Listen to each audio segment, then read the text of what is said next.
What's wrong, bro? This AC pump won't start up, and right now I'm stuck. I don't know how to fix this thing. Oh, I see. So today we've got a very typical case that the Tesla Model S compressor cannot be tested. If you have watched our videos before, you must know we have the L1E01, the compressor tester cable that can connect with a lot of different compressors. But today, we don't have it. How to do it? Let's go. What are actually needed are the 4 cables, only 4. Positive, negative, can high, can low. Then we can connect it to the breakthrough cable converter. So it can form OBD2 ports that can be connected with the VCI box. First step, power on the VCI with a 12 volts DC power supply. In just a few seconds, it will show you the VCI is already connected. Also, we need to connect the device with the network. Then we can enter component test. Compressor detection. Okay. We can select by the vehicle model. It's a Model S.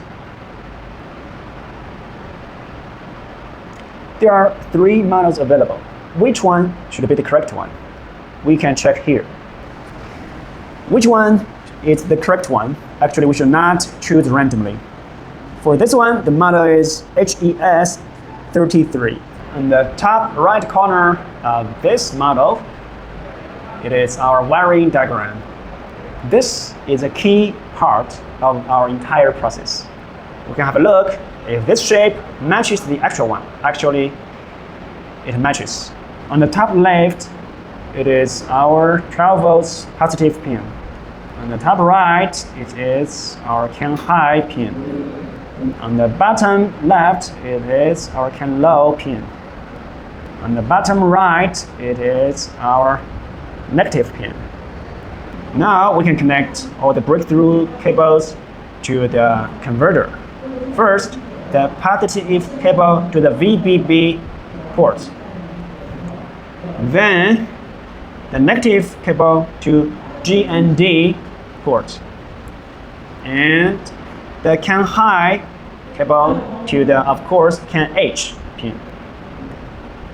Last one, can low cable to can L. Now we are very sure that every connector has been connected with the compressor communication port correctly. In the end, we can connect it with the VCI box. For this compressor, we need to connect with the low voltage power supply first. Then we can enter the interior rated voltage menu. Before using the power supply, we need to wear the insulated glove first.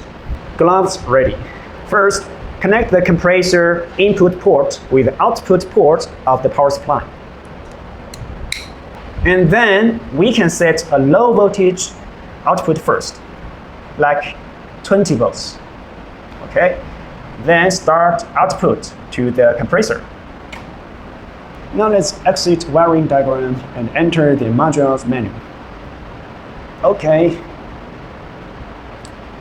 So it has been clearly shown that the rated high voltage is 350 volts. Let's adjust it. Actually, the voltage could be slightly higher than the rated voltage, like 360 volts. But do not let it be lower than 350 volts, or it will not start. Let's start the compressor. No problem, we can stop. Have you got it?